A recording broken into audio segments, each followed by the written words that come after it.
Ok, alors dans cette vidéo, on va parler des scopes en PHP. Scope, si vous voulez, c'est pour définir où est accessible une certaine variable. Il y a trois différents types de scopes en PHP. Le premier, c'est global, le deuxième, local, et le troisième, statique.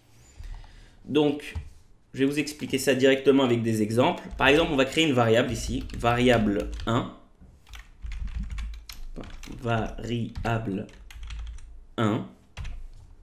Ok, on va lui laisser la valeur de 7. Et là, ici, on va écrire tout simplement echo $variable 1. Donc là, il m'a écrit le 7. Ok. Maintenant, imaginons on avait une fonction. Pas besoin de savoir encore exactement tout sur la syntaxe et tout d'une fonction, comment on l'écrit, à quoi ça sert et tout. Mais c'est juste pour vous montrer les nuances dans les scopes. Si dans cette fonction, je lui avais dit echo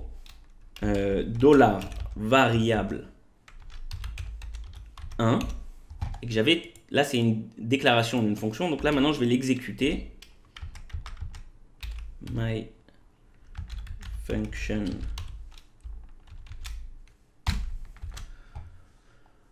ok, et ça je vais le mettre en commentaire pour l'instant pour vous montrer que c'est pas ici que j'imprime quoi que ce soit. Et bien qu'est-ce qui va se passer quand je fais ça? J'ai reçu une erreur. Pourquoi? Parce qu'il me dit que la variable 1 elle n'est pas définie. Ok? Et il a raison. La variable 1 ici elle est définie dans un scope global, c'est-à-dire qu'elle est mise ici directement sous le script PHP.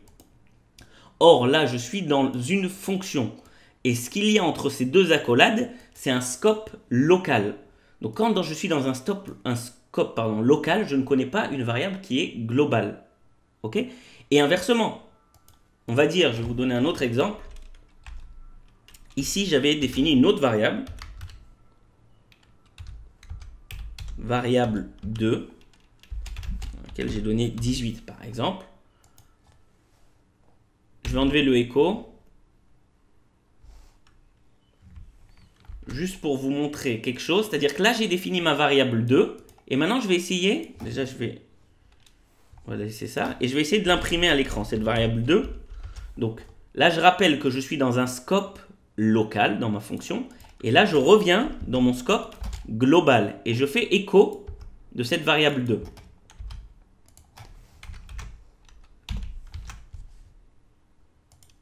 Qu'est-ce qui se passe? Aussi la même chose, il ne la connaît pas. Pourquoi? Parce que le scope qui est ici hors de la fonction, c'est un scope global. Donc là, c'est une variable qui est locale et il ne connaît pas cette variable parce qu'elle est locale. Lui, il vit dans un scope global.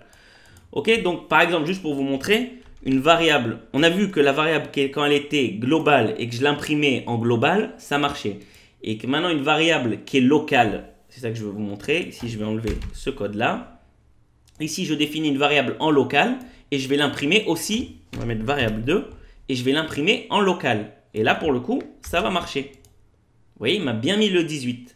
Pourquoi? Parce que ma variable est définie en local. Et ici, donc, il la connaît, puisque je suis encore dans le corps de ma fonction. Ok, donc ça, c'est le scope local. Et ici, on était dans le scope global. Maintenant, c'est un peu bizarre. Ok, je peux comprendre que dans le scope global, on ne peut pas accéder à des variables qui sont en local. Ok? Mais en général, qui peut le plus, peut le moins. C'est-à-dire que quand je suis dans ma fonction, je devrais être capable de connaître les variables qui sont globales. Ok? Donc, oui, il y a une façon de connaître des variables globales, même dans le corps de la fonction, alors qu'on vit dans un scope local. Comment on va faire? Il y a plusieurs façons. La première façon, c'est d'utiliser le mot global. Ici, si j'écris global, $, vous voyez ici, je vais revenir sur la variable 1. Global variable 1. Donc là, je lui dis, va me chercher la variable globale 1. Et ici, on va lui dire echo $, variable 1.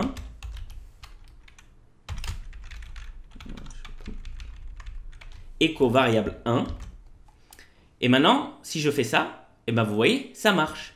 Je suis dans ma fonction et pourtant, j'ai réussi à faire écho d'une variable qui a été définie en scope global. Ok?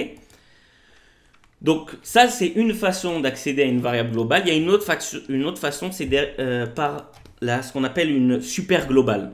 Okay, on en parlera dans une vidéo après ça. Mais il y a des tableaux de super global qui contiennent. Donc là, ce que je peux vous montrer, il n'y a même pas besoin d'écrire cette ligne. On peut directement faire ça. Echo dollar global, c'est ce qui s'appelle une super globale, une super variable, pardon, une super globale.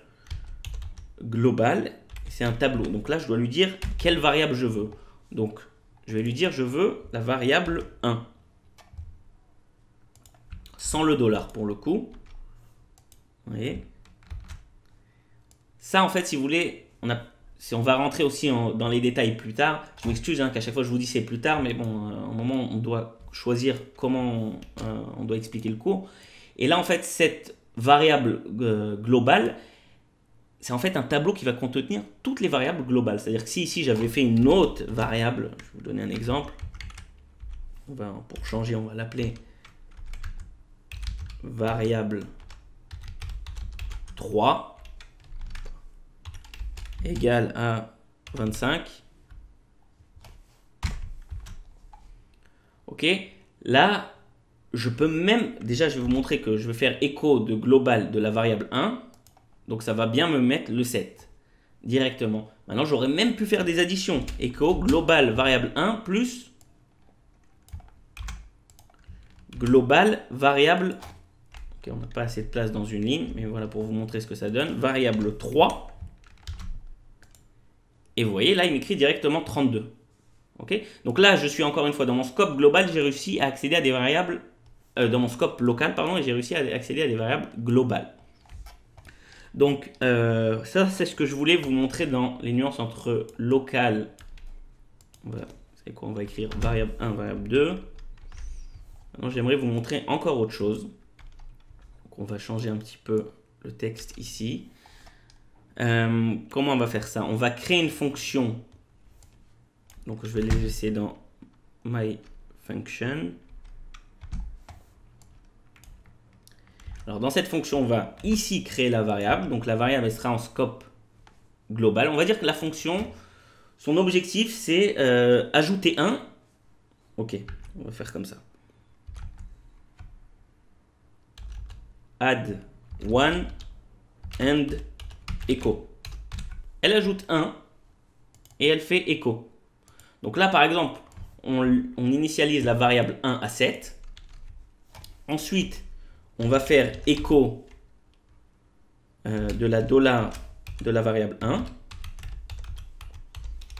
Et ensuite, on va rajouter, non, j'ai dit add 1 and echo. Donc d'abord, on va ajouter 1.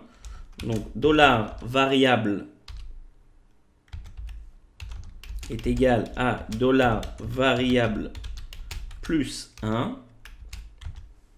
Ok, pour ceux qui connaissent déjà, on peut tout simplement, à la place d'écrire toute cette ligne, faire directement variable plus plus, ça revient au même. Et echo $variable 1. Maintenant, si j'écris my function, donc en gros, il va exécuter cette fonction, c'est-à-dire il va créer la variable locale, il va lui ajouter 1 et il va l'imprimer. Donc ça veut dire qu'on aura ici, j'ai fait une petite erreur, ah oui, c'est variable 1 ici. Call to undefined function, my function. Ah bah oui, on a changé le nom de la fonction, pardon. Donc ici, le nom de la fonction, c'est add1 and echo. Et vous voyez, il m'a écrit 8, c'est-à-dire que la valeur, elle était 7, ensuite je l'ai mis à 8, et ensuite je lui ai fait echo du 8. Maintenant, disons que je veux faire ça plusieurs fois. Donc je vais pouvoir utiliser ici encore un autre scope de variable, c'est avec le mot statique. Et donc là, ce que je vais faire, en fait, je vais créer une variable locale, mais qui va rester tout le long. Ça veut dire quoi? C'est-à-dire que quand je vais re-exécuter, vous voyez ici, j'exécute une fois la fonction add1 and echo. Maintenant, si je viens ici et que je décide de l'exécuter encore plusieurs fois, on va dire par exemple 3 fois. Voilà ce qui va se passer. Ok, on va avoir 8, 9 et 10.